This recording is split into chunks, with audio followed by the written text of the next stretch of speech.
gaming equipment manufacturers as well.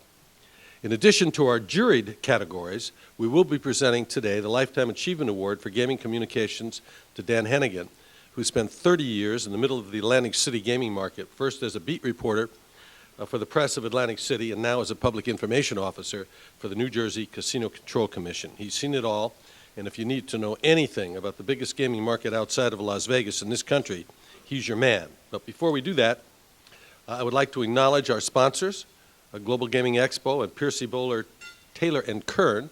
Without them, this awards program would not be possible. On behalf of the AGA and all this year's entrants and finalists, let me be the first to express our appreciation for their generosity. I also want to recognize another group of people who make this program happen, our judges. Without this diverse and distinguished group of 30 experts giving their time and expertise to this effort, it would be impossible for us to narrow such a strong group of entries down to the few that we're honoring today.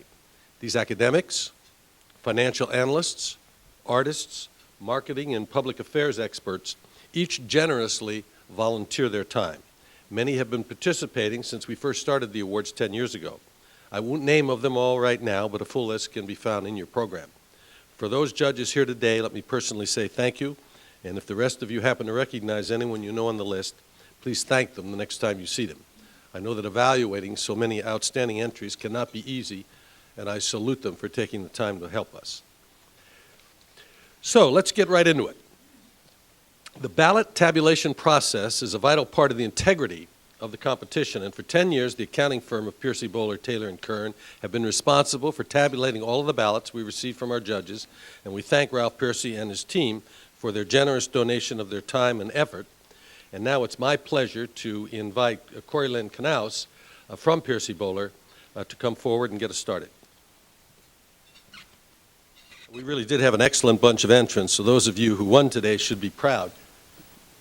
Well, that's the other one you're saving. We've got Mr. Loveman's award, I forgot. Well, this concludes the juried part of our program. Now I'd like to introduce this year's recipient for the Lifetime Achievement Award for Gaming Communication. He's a man who has been a fixture in the gaming industry for the past 30 years. In all the years that I've worked and gotten to know Dan Heneghan, I've always known him to be a straight shooter, a real man of integrity, who has both covered and represented the industry fairly and honestly. After talking with others who have worked with Dan, both in his role as a reporter and as a voice of the New Jersey Casino Control Commission, I know that I'm not the only one. Dan began his involvement with the gaming industry when it first came to Atlantic City in the late 1970s, and he was a reporter for the press of Atlantic City. During the 2 decades he spent at the paper, he covered everything having to do with gaming that went on in that burgeoning market. From licensing hearings to property openings, he was there, and usually he was there first. One person who worked with Dan at this time said that his paper, the Press of Atlantic City, consistently beat larger news organizations to the most important stories. While serving as a beat reporter, he lent his talents to other publications as well, both as a stringer for publications like the Wall Street Journal and Variety, and as a freelancer for major news services and industry trade publication. He was the go-to guy when it came to writing about gaming in Atlantic City. After covering the industry for 17 years, Dan decided it was time for a change, and he moved to the other side of the table as the Public Information Officer for the New Jersey Casino Control Commission. Responsible for the regulatory agency's media relations, it should come as no surprise that Dan brought his formidable skills to this position as well. In fact, some credit him for using his industry knowledge, contacts, and professionalism to greatly improve the image of the Commission with both the industry and the media. During his time with the Commission, Dan has worn many hats, from serving as the official spokesperson to helping to develop the state's self-exclusion program and providing information on the impact of Atlantic City's gaming industry. In fact, Dan is one of the most helpful and pleasant regulators we encounter as we gather data each year for the AGA's State of the States report. When I talk to people who have worked with Dan and know him well, they say what really makes him stand out is his encyclopedic knowledge of the New Jersey gaming industry, its history, development, types of games, and regulatory structure. You name it, he probably knows about it. The breadth and depth of his knowledge is what his peers say other gaming communicators can learn from Dan. Know the details, the real nitty-gritty stuff, and be able to talk about it fluently. I know for a fact that when we're at the AGA are stumped, Dan's one of those people that we call right off the bat. Dan, your professionalism, your grace, your knowledge, and your integrity put a positive face on our industry and serve us all well, not just in New Jersey, but everywhere we operate. On behalf of everyone here and the many people to whom you mean so much, I am proud to present you with this Lifetime Achievement Award. Ladies and gentlemen, Dan Heneghan.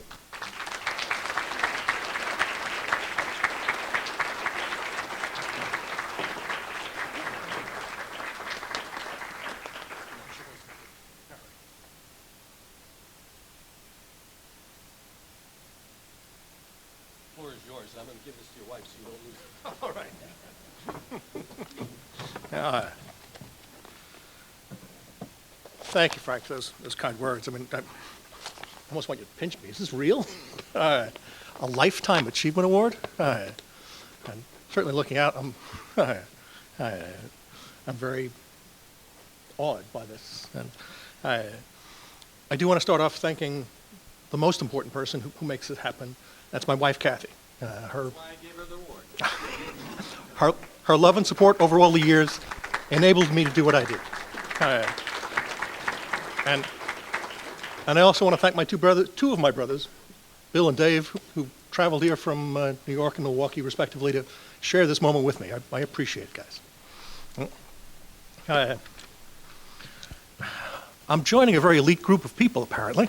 I know Alan Feldman got this award last year as a good friend that I've dealt with for a number of years. I know Jack Leone got it a number of years ago. Phil Hevner, that I've worked with for quite a while. Don Payne, Chuck DeRocco. Well, I think that with the exception of Irv Babson, who got it posthumously a number of years ago, I'm the only one east of Fremont Street to get it.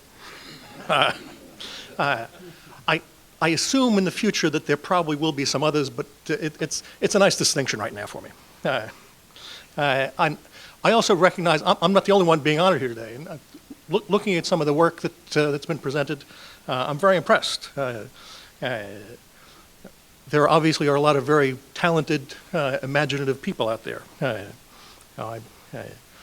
I'm being honored for 35 years worth of work, and all of this stuff looks comparatively new to me. I mean, we're all out there twittering and tweeting, and we've got our instant messages and our Facebook friends, and Frank's trying to learn apps.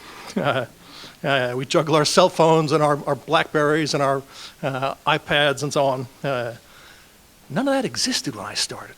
None of it. And I started back in 1975. How many of you weren't alive in 1975? And looking at the folks who came up to get awards, most of you probably weren't. And when I started reporting back in 1975 at the Atlantic City Press, they were still using linotype machines. It was a technology that at that point was almost 90 years old, and virtually every newspaper was still using it. I mean, does anybody know the term hot lead in printing? There are a couple. We were still using hot lead back in 1970.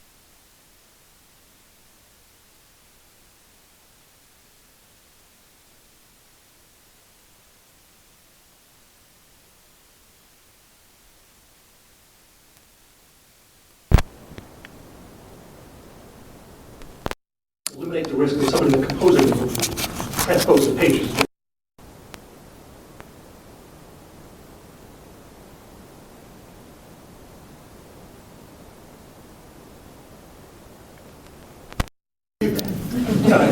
We would take this long scroll of paper we had, like this, and if I wanted to move this paragraph up, I would cut the piece of paper, cut it out, and cut up here, and put it in.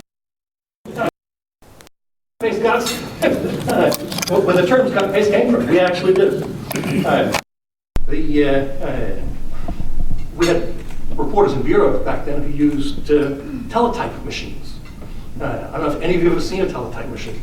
Somebody would sit down at this big bulky keyboard and type out, and it would produce this perforated tape. And then you take the perforated tape and you run through another machine and send it over a phone line to a receiving machine that would type it all out. And then, of course, somebody We'd have to take that long scroll of paper and send it back to the composing room. A big advancement back then was the introduction of the telecopier. You could take a typed page and stick it in a machine at one end, and somebody at the other end would stick in another page of specially made papers. You'd plunge the phones into these little acoustic receivers. In 6 minutes, you could get a page of type moved from one place to another. That was progress. Eventually, we got computers, obviously. They were big boxy things at first. They were connected to these controllers in the newsroom that were rather temperamental, to a mainframe in the back. The original terminals we had 2 disk drives. They were both floppy. They were the first real laptop type computers we got. They were these old Radio Shack Tandy TRS-80s, the Model 100, which everybody referred to at the time as the Trash 80. They had a little screen, you could see 8 lines of type, 8 lines of your story. And when you finished, you again would put these little acoustic couplers onto your phone and send it, and it went across phone lines at the lightning speed of 300 baud. And you can't imagine things that slow nowadays. The changes that I've seen in technology haven't just been while I was at the newspaper. I was kind of amazed when I started at the Casino Control Commission. We had an employee newsletter, as many organizations do. And it wasn't anything fancy, nothing slick, nothing that would have won one of these awards today. But it was just like a 2-column format in Microsoft Word that somebody would punch out and put in some clip art and so on. And I remember reviewing a couple of back editions when I first started and seeing that every now and then they put a photograph in. But they were all kind of muddy. And I kind of chalked it up to the fact that the way we reproduced this was simply we printed out 1 copy in Word and then photocopied 200 copies to distribute. Well, I checked into it and I found that in order to get a photograph into the employee newsletter, somebody would take probably an Instamatic camera, take a photograph, take it down to the local drugstore, get it developed, come back with the print, and then my assistant would take a pair of scissors and cut a print to 1 column by 3 inches and paste it in there. If she needed to be bigger, she'd take it to a photocopier and blow it up, and then trim it to 1 by 3 or whatever, and then they'd photocopy that. That's how we got pictures in. It was probably, I don't know, my birthday the year before that I started there, or maybe it was Christmas. My wife got me one of the early digital cameras, and I brought it into work and started taking pictures, and you could import them electronically. And suddenly, people could see faces on these pictures in the employee newsletter. They were amazed. Within weeks, I had my requisition in, and the boss approved buying one of those cameras for the office. Anyway, that's just been a small part of my lifetime achievement. As I said, I'm quite honored by this award, and I've got to say, initially I was a little perplexed when I got a call saying that I was going to get this, because I've never worked for the gaming industry. And in fact, I've spent my career working for what some people in the industry would think are 2 of its biggest enemies, the press and the regulators. And the very nice letter that I got from Frank notifying me of the award said that, noted that as a reporter, I covered the industry in a straightforward and balanced way. And while I certainly thought that I did, industry executives didn't always agree. I mean, there were several occasions in my journalism career that casinos boycotted, stopped advertising in the paper, stopped selling the paper in the gift shops, all because they didn't like something I wrote. I can't count how many times that executives called and complained to the editor, threatened to sue. I've got a file of letters from Donald Trump. There were even 2 or 3 occasions when comments that some executives made could have been interpreted as threatening physical injury. Some perhaps even worse than that. And yeah, the industry clearly has always had a kind of love-hate relationship with the press, and I understand why. I mean, I was one of was one of the first reporters, I think, who covered gaming as a business. And if you go back into the early 70s, I think a lot of the reporting here was more on kind of the entertainment and who's coming to town and so on. It wasn't really approached as a business. I remember when I first started, there was a reporter in Chicago whose beat included gambling, and he was the organized crime reporter. Well, I didn't know squat about business back in 1979. I came out of school with a communications degree. Hadn't taken any business courses. I wrote about local government, crime, courts, and so on. And for a journalist, that was easy stuff because your public officials have to talk to you. Your business officials don't have to talk to you. I had to take a whole new approach and learn a whole new jargon. I remember one time getting a press release from what was then Golden Nugget when Steve Wynn wanted to build a casino in Atlantic City. And press release indicated that the company was going to issue $20 million worth of secured senior sinking fund debentures. I hadn't the foggiest idea what that was. And like any good press release that any of you might put out, it had contact so-and-so. And the contact was the name of the CFO. I spoke to the guy for 45 minutes.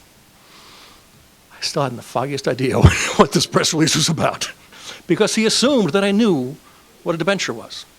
And I didn't know the jargon. And I was fortunate in this instance and any number of times throughout my career to have someone else I could turn to say, help, please translate this for me. I called up this broker I know and I said, Steve Wynn just said he's issuing secured senior sinking fund debentures.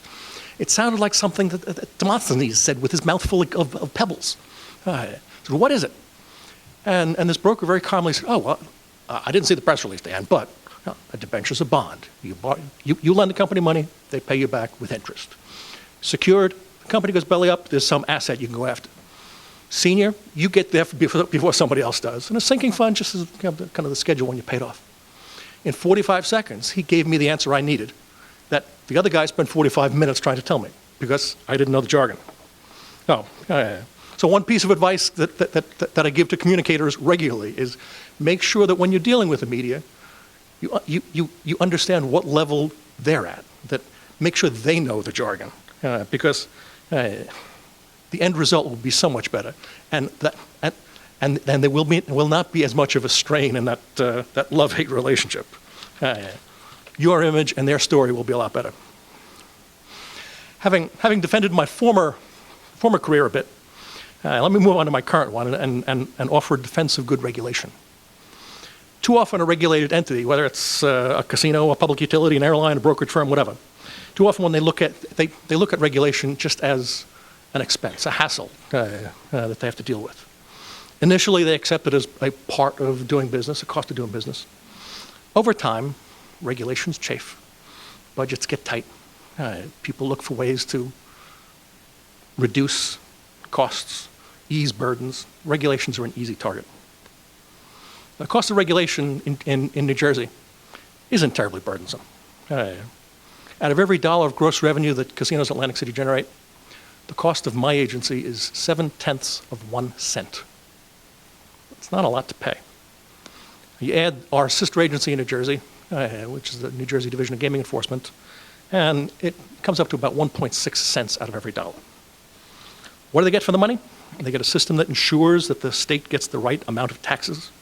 They get a system that instills public confidence, that games are fair and operators and employees are honest. They get a system that is stable and one that investors can rely on when making multi-billion-dollar investment decisions. They get a system that protects the due process rights of license applicants, offers the kinds of checks and balances that are a hallmark of our democracy. It has to be worth 0.7 cents to every dollar. But as I speak, there are forces at work back in New Jersey that want to scrap the system that gave the gaming industry the legitimacy that it now enjoys. As I stand here to accept an award for my lifetime achievement, there's a bill working its way through the New Jersey legislature to legislate me and probably a couple hundred of my fellow employees out of our jobs. A number of you probably come from jurisdictions where the state imposes taxes much higher than here or New Jersey. We've got an 8% tax, 1.25% reinvestment obligation. You add the 1.6% or so for regulation, which that comes to about 66 million. They effectively pay about 11% in regulatory fees and taxes. You go across the river from us in Pennsylvania. Operators there are happy to pay a 56% tax on slots, 16% on tables, and $60 million in regulatory fees above that. But the costs in New Jersey are too high. Last month, I got a call from Andrew Smith. Is Andrew here? He said he might be. Andrew Smith of the AGA staff here. He was preparing some report, and he wanted to be able to say that New Jersey and Nevada set the standards for gaming regulation and showed that gaming could be well regulated. And it was probably one of those occasions, Frank, when he ran into a brick wall and he said, Dan, how can I say this? He wanted some outside source instead of just Andrew Smith on his own saying it. Show me where this has been said somewhere.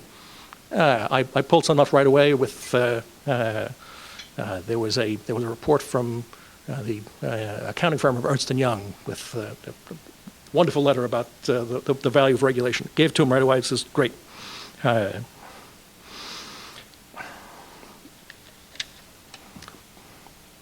Gave him what he needed quickly. Again, showing that regulators can be efficient, effective. But right now there are efforts to eliminate those systems of checks and balances, the due process protections, transparency that we have. Very well may all go down the drain. While folks are sure that it will not undermine integrity, I have my fears that it will. And without adequate regulations, controls, the taxpayers will not get their due. Given the impact that inadequate regulation or lax enforcement can have, I'm somewhat puzzled why anybody would advocate for a lower level right now. If the Minerals Management Service had been doing its job, would we have had a big oil spill in the Gulf of Mexico?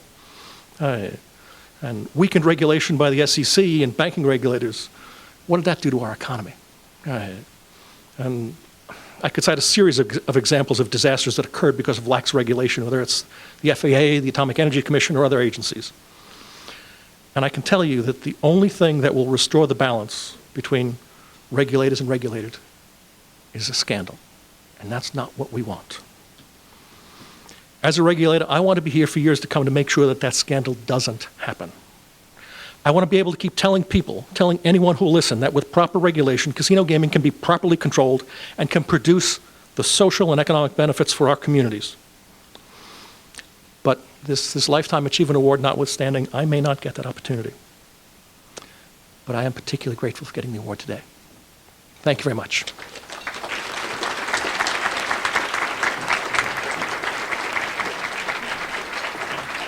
That concludes our program.